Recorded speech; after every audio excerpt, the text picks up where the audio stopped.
Hello बच्चों, मैं हूं आपका अपना राहुल छावड़ा और अपना चैप्टर 9 चल रहा था रे ऑप्टिक्स। उसमें नेक्स्ट जो टॉपिक आएगा वो आता है रिफ्रैक्शन।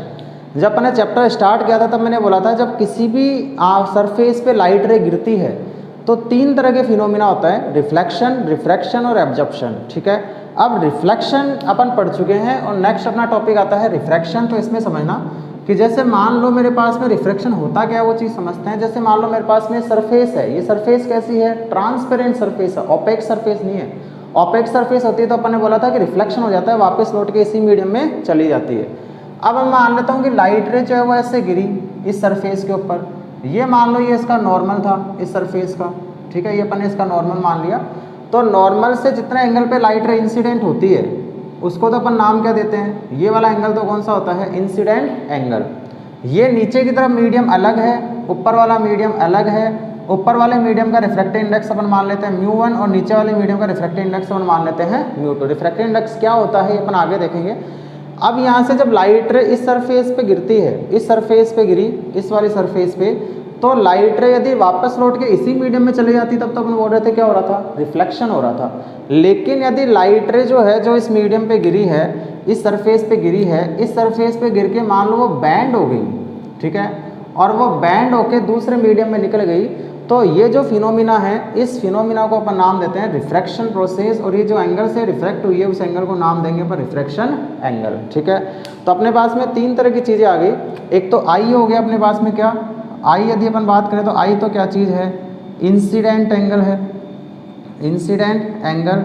और आर जो है वो क्या है, आर अब अपने पास में क्या हो गया, रिफ्रैक्टेड एंगल हो गया। ठीक है, वहाँ पे आर क्या हो रहा था, रिफ्लेक्शन एंगल हो रहा था, यहाँ पे आर जो है रिफ्रैक्शन हो रहा है, इसलिए रिफ्रैक्टेड एंगल हो गया। जब लाइट रे रिफ्रैक्शन हुआ क्या, जब लाइट रे एक मीडियम से दूसरे मीडियम में जाती है तो वो अपने पाथ से डेविएट हो जाती है, सीधी ना निकल के क्या हुआ, पाथ से डेविएट हो गई है, तो इधर घूम जाएगी उधर घूम जाएगी। इस फिनोमिना को ही नाम क्या देते हैं, रिफ्रैक्शन प्रोसेस इसको नाम दिया जाता है। When light ray, when inclined light ray moves from one medium to another medium then it deviates from its path, that phenomena is called refraction. ठीक है, अब इस मीडियम का रिफ्रैक्टिव इंडेक्स μ1 और इस मीडियम का रिफ्रैक्टिव इंडेक्स μ2 है, तो अब यहाँ से लॉज ऑफ रिफ्रैक्शन निकल के आते हैं। लॉज ऑफ रिफ्रैक्शन क्या क्या चीज़ें हैं वो चीज़ समझना कि इंसिडेंट रे, रिफ्रैक्टेड रे और नॉर्मल तीनों एक ही प्लेन में होते हैं। जैसे उसमें अपन ने बोला था इंसिडेंट रे, रिफ्लेक्टेड रे और नॉर्मल तीनों एक ही प्लेन में होते हैं, वैसे यहाँ पर भी इंसिडेंट रे, रिफ्रैक्टेड रे और नॉर्मल, ये नॉर्मल जो जा रहा है वो तीनों क्या है, एक ही प्लेन के अंदर है। दूसरा इसमें इंपॉर्टेंट लॉ निकल के आता है जिसको अपन नाम देते हैं स्नेल्स लॉ। ठीक है, स्नेल्स लॉ क्या बोलता है वो चीज़ समझना।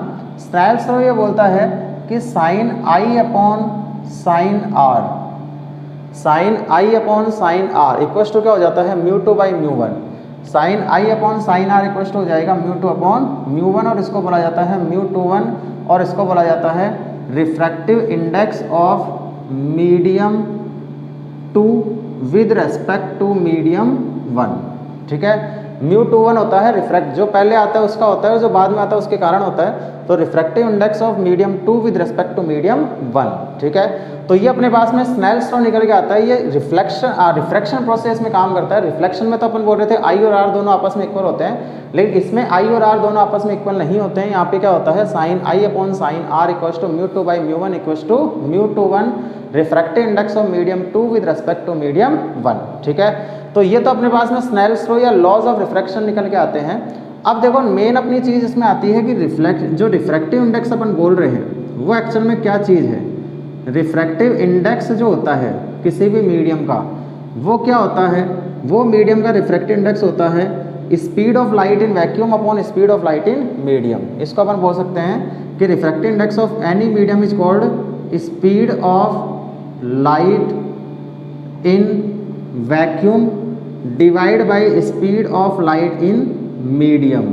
तो जिस भी मीडियम में अपन ने स्पीड ऑफ लाइट यहाँ पे लिख दी है उसी मीडियम का रिफ्रैक्टिव इंडेक्स क्या होता है, μ होता है। ठीक है, तो यहाँ से एक चीज़ और निकल के आती है कि μ जो होता है या c जो होता है वो c होता है f अपॉन लैम्डा। तो f vacuum upon lambda vacuum upon f medium upon lambda medium. ठीक है, अब एक चीज़ ध्यान रखना कि लाइट रे जब एक मीडियम से दूसरे मीडियम में जाती है तो तीन तरह की चीज़ें होती है, स्पीड, वेवलेंथ और फ्रिक्वेंसी। ठीक है, जब लाइट रे एक मीडियम से दूसरे मीडियम में जाती है, ये लाइट रे मान लो इसकी वेवलेंथ जो है वो लैम्डा 1 है, इसकी फ्रिक्वेंसी मान लो f1 है और इसकी स्पीड मान लो v1 है, ठीक है।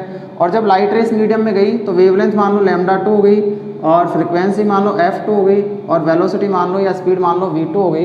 तो अपन को ये पता रहता है कि जब लाइट रे एक मीडियम से दूसरे मीडियम में जाती है तो स्पीड और वेवलेंथ तो चेंज होती है लेकिन फ्रिक्वेंसी कभी चेंज नहीं होती है।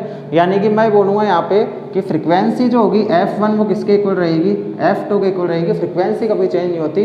तो जब फ्रिक्वेंसी कभी चेंज नहीं होती है तो उस कंडीशन में फॉर्मूला क्या बनेगा, mu equals to c by v equals to lambda vacuum upon lambda medium बन जाएगा।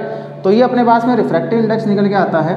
तो अब जैसे मान लो इस मीडियम का यदि मैं रिफ्रैक्टिव इंडेक्स की बात करूँगा तो इस मीडियम में क्या हो जाएगा सी बाई वी वन और इस मीडियम में क्या हो जाएगा सी बाई वी टू हो जाएगा। तो यदि मैं म्यू टू वन निकालूंगा, यदि म्यू टू वन निकालें यानी कि mu two by mu one यदि मैं करूँ तो म्यू टू तो क्या चीज़ है सी बाई वी टू, तो म्यू टू तो अपने पास में है सी अपॉन वी टू और म्यू वन क्या चीज़ है सी बाई वी वन। ऐसा ही होगा, सी से सी कैंसिल, वी वन ऊपर चला जाएगा, वी टू नीचे आ जाएगा, तो ये क्या हो जाएगा v one upon v two. तो ये अपने पास में रिफ्रैक्टिव इंडेक्स का फॉर्मूला होता है mu two one equals to mu two by mu one equals to v one by v two. ये तो रिलेटिव रिफ्रैक्टिव इंडेक्स है और नॉर्मल रिफ्रैक्टिव इंडेक्स है उसका फॉर्मूला होता है सी बाई वी या lambda vacuum upon lambda medium, ठीक है। अब जो रिफ्रैक्टिव इंडेक्स है वो किस किस पर डिपेंड करता है वो चीज़ समझना। नंबर 1 रिफ्रैक्टिव इंडेक्स डिपेंड करता है नेचर ऑफ मीडियम के ऊपर कि मीडियम कैसा है। क्यों? क्योंकि हर मीडियम में स्पीड अलग अलग होगी तो म्यू भी अलग अलग हो जाएगा। यानी कि फर्स्ट तो रिफ्रैक्टिव इंडेक्स जो है वो डिपेंड किस पे करता है, फर्स्ट अपन बोलेंगे कि रिफ्रैक्टिव इंडेक्स डिपेंड करता है मीडियम के ऊपर, ठीक है। सेकंड किस पर डिपेंड करता है कि जैसे अपन बोल रहे हैं कि जब लाइट रे एक मीडियम से दूसरे मीडियम में जा रही है तो इसकी स्पीड चेंज हो रही है, ठीक है। तो स्पीड पे भी डिपेंड करता है, ठीक है। सेकंड अपन बोलेंगे स्पीड पर डिपेंड करता है। थर्ड टेम्परेचर पे डिपेंड करता है। फोर्थ डेंसिटी पे डिपेंड करता है कि मीडियम जो है उसकी डेंसिटी कैसी है, ठीक है। तो इन चार चीज़ों के ऊपर रिफ्रैक्टिव इंडेक्स डिपेंड करता है। अब एक चीज़ समझना कि जैसे मान लो कि मुझे यहाँ से इस रूम को या मान लो इधर से इधर मुझे क्रॉस करना है, ऐसे ऐसे चलना है, ठीक है। जैसे मान लो मैं लाइट हूँ, मुझे इधर से उधर जाना है। अब मुझे रोकेगा कौन? जो मीडियम के अंदर पार्टिकल्स है इधर उधर फैले हुए हैं वो पार्टिकल्स ही तो मुझे रोकेंगे। तो वो पार्टिकल्स जितने ज़्यादा होंगे, जितने पास पास में होंगे, उतना ही मुझे जाने में दिक्कत आएगी। इसका मतलब मैं बोल सकता हूँ डेंसिटी जितनी ज़्यादा होगी पार्टिकल्स की या मीडियम की, उतना ही ज़्यादा मुझे इस वॉल को या इस दीवार को या इस रास्ते को क्रॉस करने में ज़्यादा दिक्कत आएगी। तो डेंसिटी जितनी ज़्यादा होगी उतनी ही क्या हो जाएगी, स्पीड कम हो जाएगी।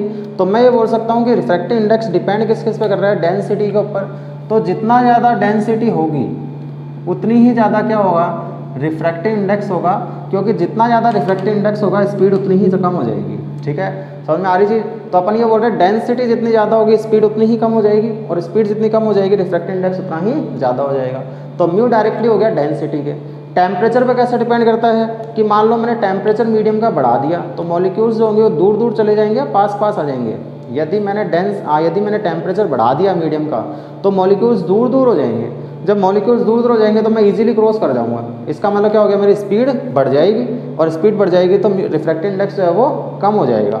इसका मतलब सेकंड अपन बोल सकते हैं कि जो रिफ्रैक्टिव इंडेक्स है वो इन्वर्सली किसके होता है, टेम्परेचर ऑफ मीडियम। टेम्परेचर बढ़ाओगे तो मॉलिक्यूल्स दूर दूर चले जाएंगे, मॉलिक्यूल्स दूर दूर चले जाएंगे तो मैं इजीली क्रॉस कर जाऊंगा, नहीं मेरी स्पीड बढ़ जाएगी और स्पीड बढ़ जाएगी तो रिफ्रैक्टिव इंडेक्स कम हो जाएगा। थर्ड रिफ्रैक्टिव इंडेक्स किस पर डिपेंड कर रहा है, वेवलेंथ के ऊपर इन्वर्सली। रिफ्रैक्टिव इंडेक्स और डिपेंड किस पे कर रहा है, वेवलेंथ के इन्वर्सली।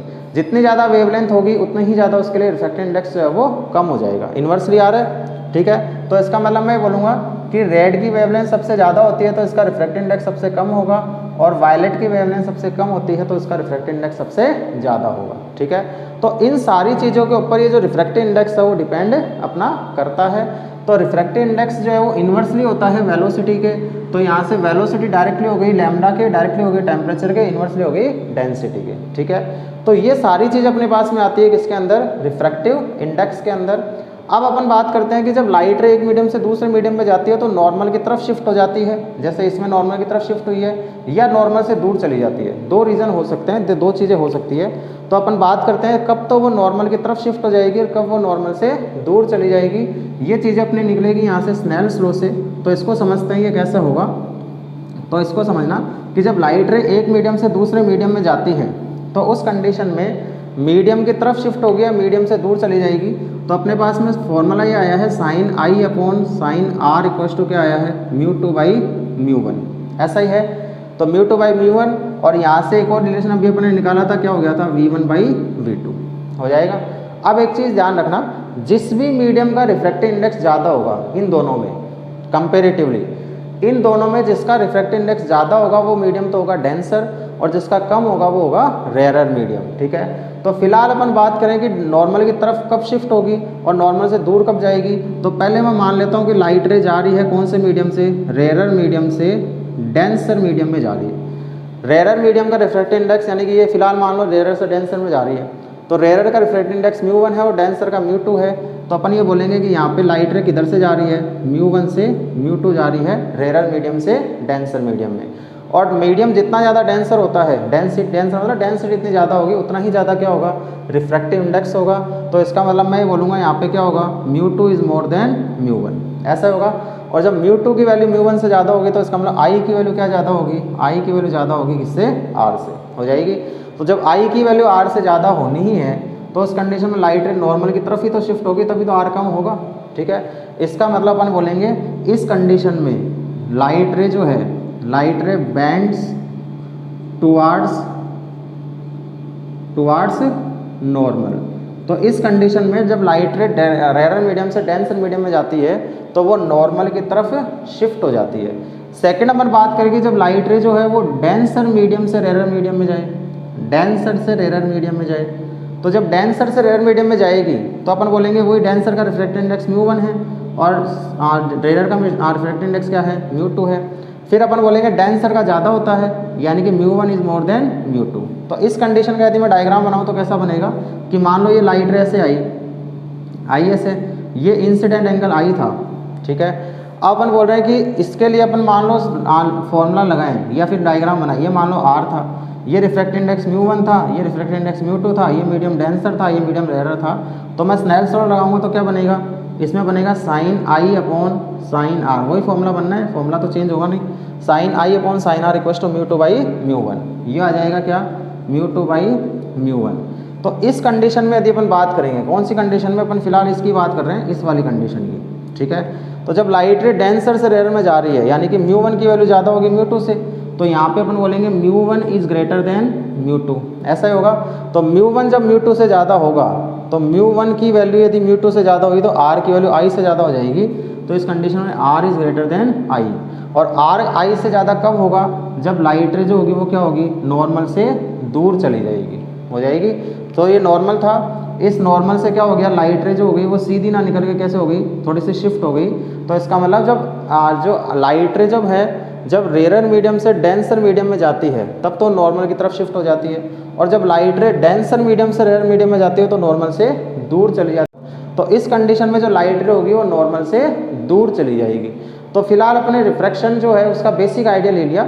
रिफ्रैक्शन क्या हुआ कि जब लाइट रे एक मीडियम से दूसरे मीडियम में जाती है तो नॉर्मल से दूर हो जाती है, नॉर्मल की तरफ शिफ्ट हो जाती है, इसी को अपन नाम देते हैं रिफ्रैक्शन। और कब, और फॉर्मूला क्या बनता है, स्नेल्स लॉ बनता है sine I upon sine r equals to mu two by mu one, या फिर अपन बोलेंगे v one by v two, ऐसा ही होगा।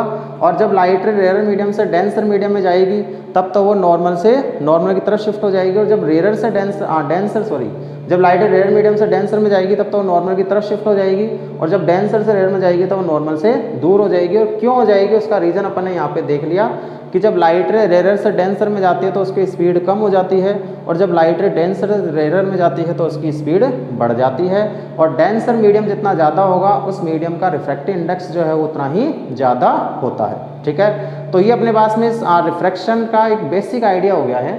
बाकी की जो चीज़ें हैं वो अपन कल देखेंगे, आज के लिए इतना ही, बाकी कल पढ़ेंगे। तब तक पढ़ते रहो। All the very best.